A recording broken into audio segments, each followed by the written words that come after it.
The second I turned onto my street, I knew something wasn't right. The sky burned orange with the sunset, but the calm beauty of it did nothing for the sudden weight in my chest. My heart pounded in confusion. The porch light was already on, yet the heavy front door, normally locked and secure, hung slightly open. I froze at the edge of my driveway, keys trembling in my hand. The silence felt thick, heavy. Had I forgotten to lock up this morning? Or worse, was someone inside? A faint scent of lavender drifted out from the open door, but that wasn't mine. My breath hitched. Slowly, I stepped inside. The grand marble floor gleamed untouched. Everything looked perfect except for the small details. A framed photo sat crooked on the wall. The couch cushions were slightly out of place. And then from the kitchen I heard it. Someone humming. Soft, casual, familiar. My breath caught. I wasn't alone. When I turned the corner, my stomach dropped. Standing there, her hands dusted with flour as if she belonged there, was Karen Matthews, the infamous HOA president, the self-appointed watchdog of our neighborhood. But this wasn't the usual Karen who yelled about trash bins and lawn heights. No, this Karen looked startled, caught mid-act. "Karen," I said, my voice unsteady. She froze, eyes wide, before forcing an awkward smile. "Oh, I didn't expect you back so early." My pulse spiked. "What are you doing in my house?" Karen's posture shifted, arms folding, trying to reclaim control. "Well, I've been, staying here?" "Staying here?" I echoed, disbelief coating every word. "For how long?" Her lips parted nervously. 2 weeks? The world tilted. 2 weeks. She'd been living in my home without my knowledge. Using my furniture, my things, my food. It was beyond HOA meddling. It was trespassing. Before I could speak again, sirens sliced through the quiet evening. Red and blue lights flashed through the windows. I turned toward the street, confusion twisting in my gut. Karen's face paled. "I called the cops," she stammered. "Said someone might be breaking in." "I didn't know it was you." My jaw dropped. "You called the cops on me?" She nodded, her voice trembling, though there was a hint of smugness behind it. "I had to protect the neighborhood. You came home earlier than expected, and I didn't want any surprises." The irony hit me like a punch. The woman illegally living in my house had just called the police on the homeowner.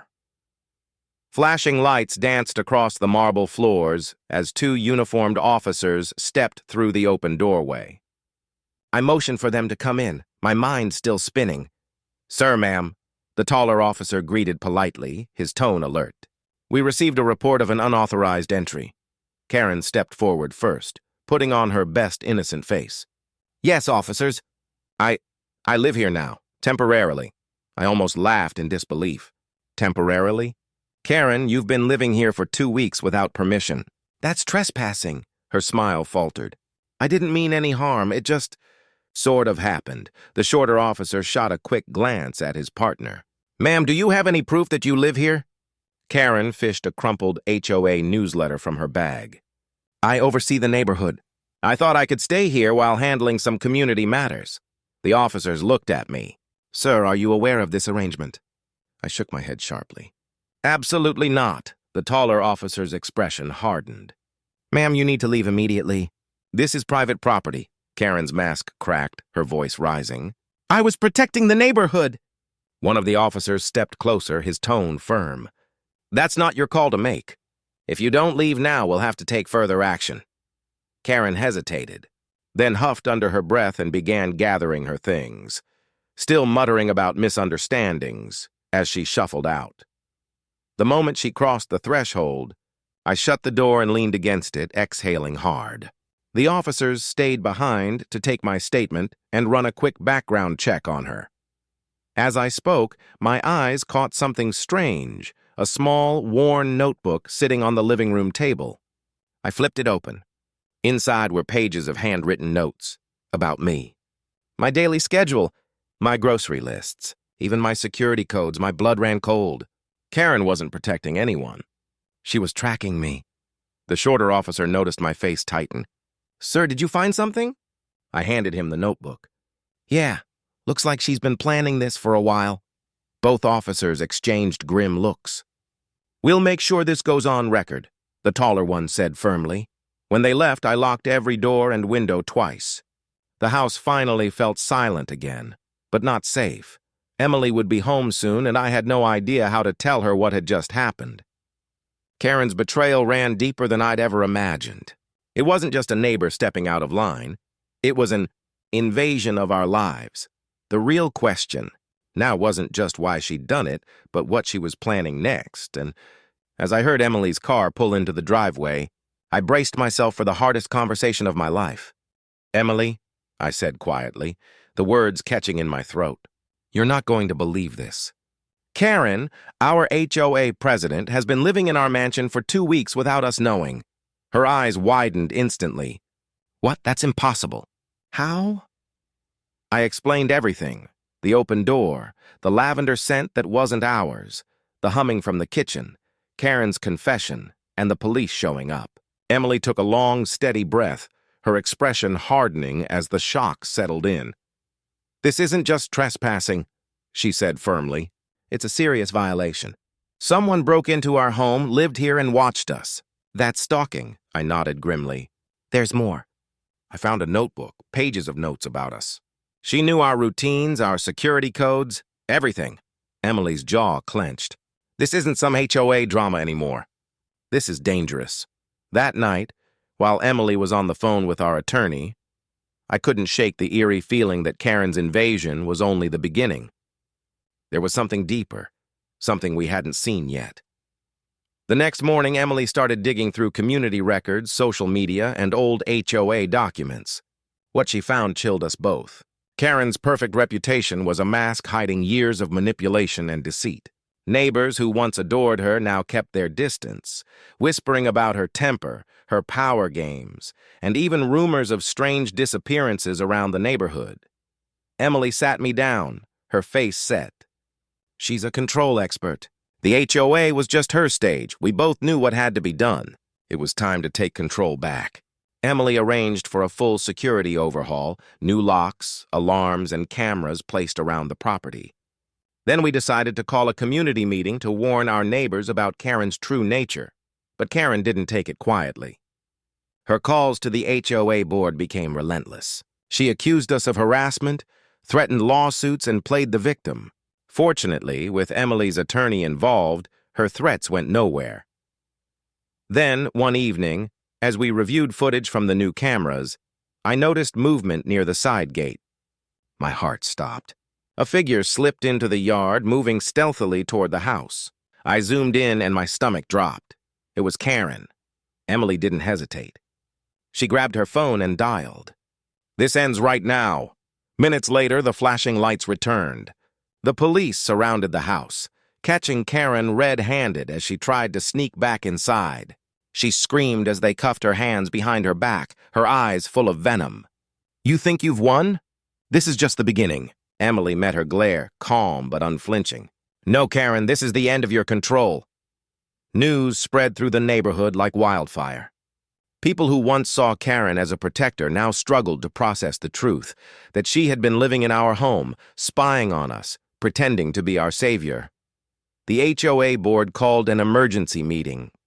The atmosphere was tense. Some neighbors were angry, others in disbelief, and a few still defended her, saying she must have had her reasons.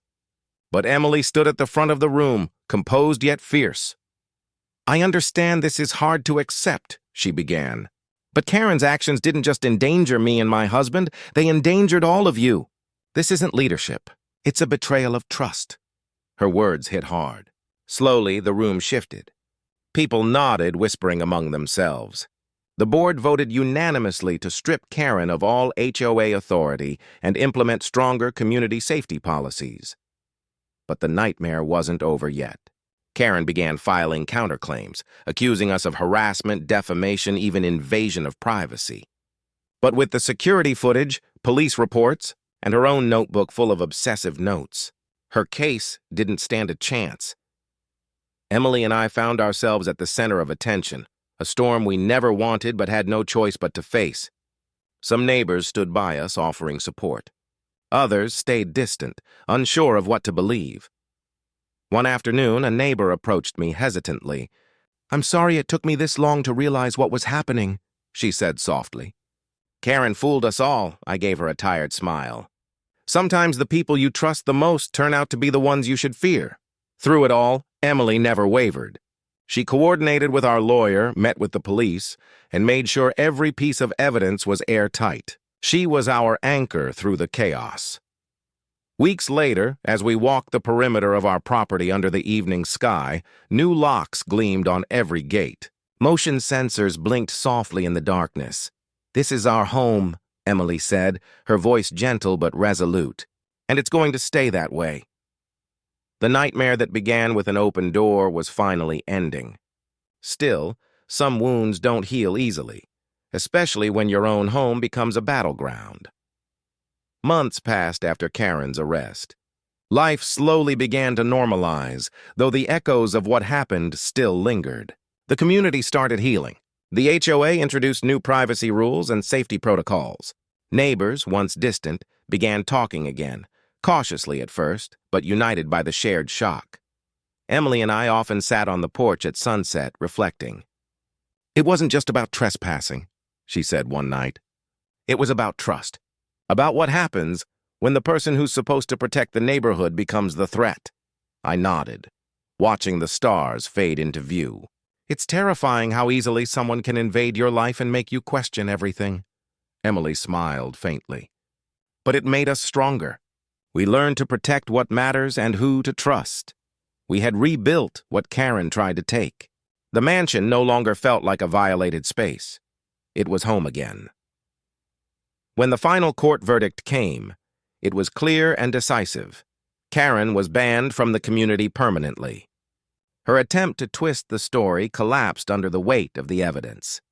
A few days later, a quiet neighbor who had rarely spoken approached us with a smile. "You and Emily showed everyone what courage looks like," she said. "It couldn't have been easy, but you handled it with grace." Emily chuckled softly. "Sometimes the hardest battles happen right where you live." "In your own backyard," I added, wrapping an arm around her shoulders. As the sun dipped below the trees, the golden light washed over our home. The chaos, the fear, it was finally behind us. The mansion was more than walls and windows again. It was our sanctuary, our peace reclaimed, and Karen's chapter in our lives was finally closed. "If you loved this unbelievable showdown," I said with a smile, "and want to hear more jaw-dropping true stories like this one, make sure to hit that subscribe button. Like the video if you believe standing up for your home is everything, and tell me, what would you do if you found a stranger living in your house? I want to hear your stories.